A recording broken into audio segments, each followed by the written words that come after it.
परी। स्नेहा, ए स्नेहा, उठ जा, कब तक सोती रहेगी? कॉलेज भी तो जाना है तुझे। तभी बोलती हूँ रात को जल्दी सो जाया कर। हर रोज देर तक फोन में लगी रहेगी, ना जाने रात भर फोन में क्या करती रहती है। सुबह फिर उठने का नाम ही नहीं लेती है लड़की। अरे क्या हो गया? सुबह सुबह इतना क्यों चिल्ला रही हो मेरी बेटी पर?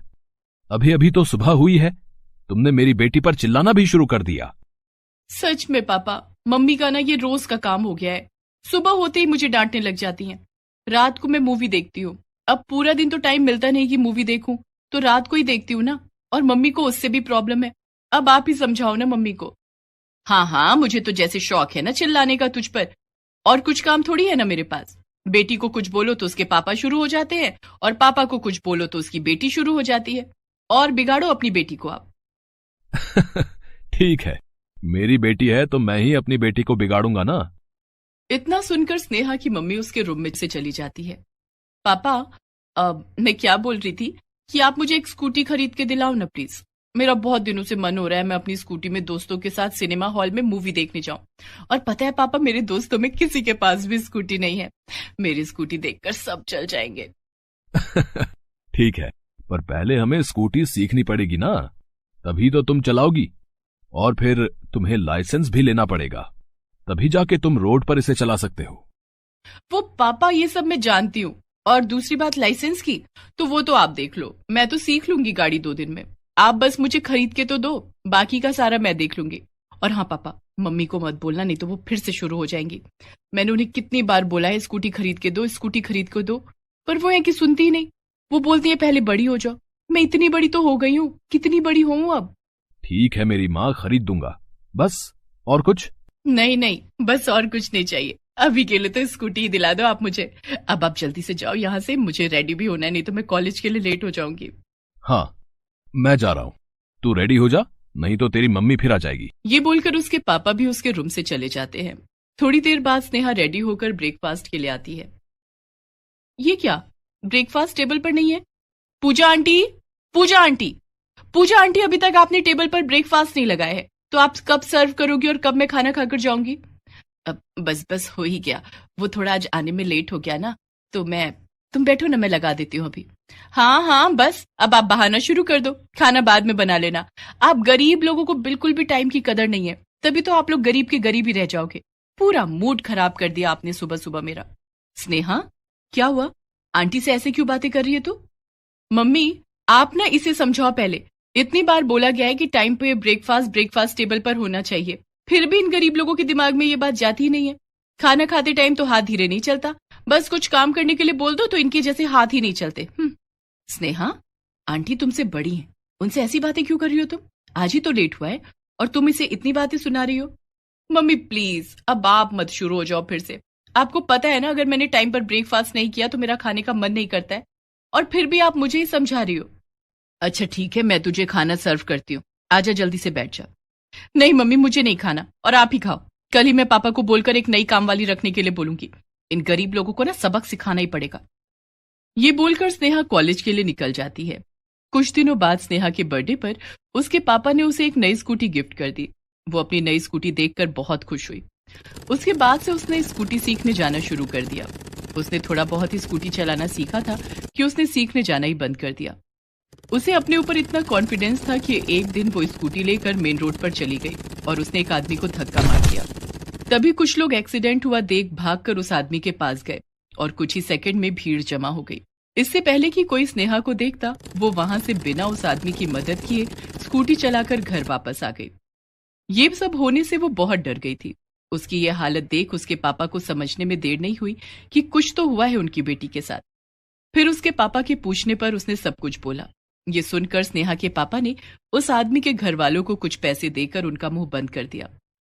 एक्सीडेंट करने के बाद भी वो फिर स्कूटी लेकर घूमने जा रही थी।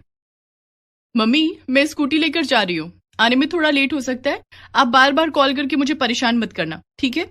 वैसे भी मैं छोटी बच्ची थोड़ी ना हूं कि आप बार बार कॉल करके पूछोगी कि क्या खाया, कैसी हूं एंड ऑल। मैं अपना ध्यान खुद रख लूंगी।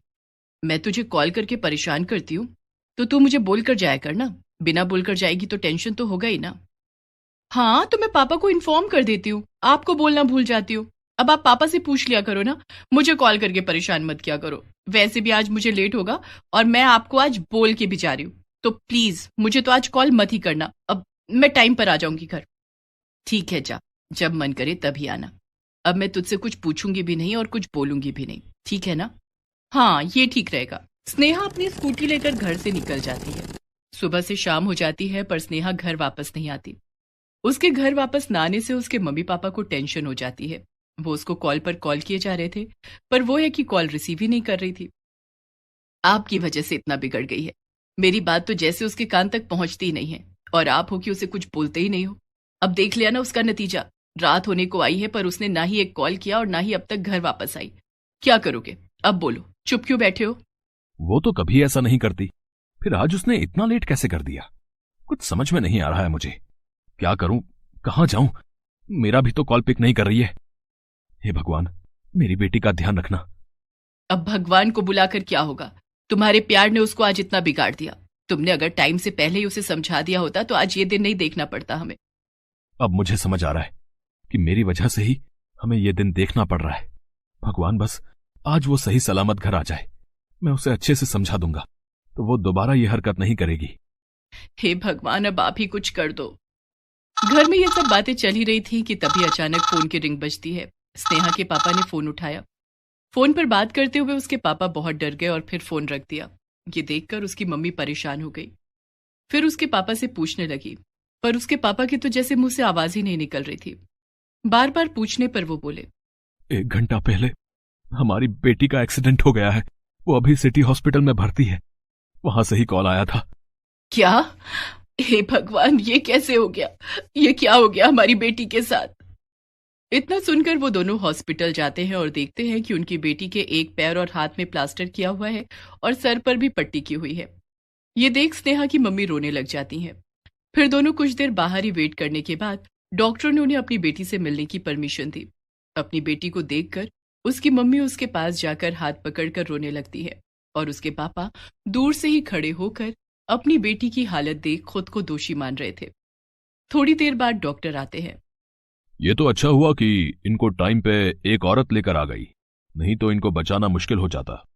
बहुत सारा खून बह गया है। इनको खून भी उसी औरत ने दिया। कौन है वो जो मेरी बेटी को लेकर भी आई और खून भी दिया? मुझे जितना लगता है कि वो जरूर आपकी जान पहचान में होगी। उनको धन्यवाद जरूर बोलना आप लोग, नहीं तो आजकल के जमाने में इतना कोई नहीं करता किसी के लिए। लोग तो एक्सीडेंट देखकर ही भागते हैं। हॉस्पिटल लाना और खून देना तो बहुत दूर की बात है। हाँ जरूर, पर वो औरत अभी कहाँ है? क्या वो चली गई है? नहीं, वो पास के रूम में ही रेस्ट कर रही हैं। बहुत खून दिया है ना, तो आराम कर रही हैं थोड़ा। फिर स्नेहा की मम्मी और पापा दोनों उस औरत के पास जाते हैं। उस औरत को देख दोनों हैरान रह जाते हैं। ये क्या, तुमने मेरी बेटी की जान बचाई? हाँ मैडम, मैं ही हूँ। अब वो मैं उसी रास्ते से जा रही थी तो देखा कि स्नेहा का एक्सीडेंट हो गया। उसका बहुत खून बह रहा था पर कोई भी उसे हॉस्पिटल नहीं लेकर आ रहा था तो मैं ही लेकर आ गई। और खून की भी जरूरत थी और हमारा तो खून भी मैच हो गया तो मैंने बिना देर किए उसे खून भी दे दिया। ये सुन दोनों उसका शुक्रिया करने लग गए और फिर अपनी बेटी के पास आ गए। इतने में स्नेहा को होश आ गया। होश आने के बाद स्नेहा को जब पता चला कि उसकी जान उसके ही घर की कामवाली ने बचाई तो उसे अपनी सारी गलतियों का एहसास हो गया और डॉक्टर ने बोल दिया कि स्नेहा चल तो पाएगी पर पहले की तरह भाग दौड़ स्कूटी चलाना नहीं कर पाएगी। ये सुन उसके पापा को तो जैसे झटका ही लगा। अपनी बेटी की यह हालत देख वो शोक में डूब गए और इधर स्नेहा ये सब सुन दुखी तो हुई पर गरीब को इंसान ना सोचना, अपनी मम्मी की बात ना मानना, अपनी अमीरी का शो ऑफ करना, अपनी की हुई सारी गलतियों की सजा मिली मानकर उसने हंसते हुए सब कुछ अपना लिया और तब से वो हर गरीब से बहुत अच्छे से बात करती और अपने मम्मी पापा की वो हर बात मानती जो पहले कभी वो सुनती भी नहीं थी। गरीब का smart TV. Birju e rickshaw चलाता था और उसकी पत्नी ललिता दूसरे घरों में काम करने जाया करती थी। बिरजू का 6 साल का बेटा दीपक सरकारी स्कूल में पढ़ने जाया करता था। हम दोनों की कमाई से घर का गुजारा किसी तरह से चल जाता है। जी आप सही कह रहे हैं, लेकिन हमें किसी और चीज की जरूरत भी नहीं है। तुम ठीक कह रही हो ललिता, बस हमारा बेटा दीपक किसी तरह से पढ़ लिख जाए तो वो नौकरी कर सकेगा और हमसे अच्छी जिंदगी जी सकेगा। दोनों बेहद कम पैसों में ही अपना गुजारा चला करके भी खुश थे और सुखी जीवन बिता रहे थे। बिरजू सुबह सुबह रिक्शा लेकर सवारियों की तलाश में निकल पड़ता था और ललिता दीपक को स्कूल भेजकर अपने काम पर चली जाती थी। अरे ललिता,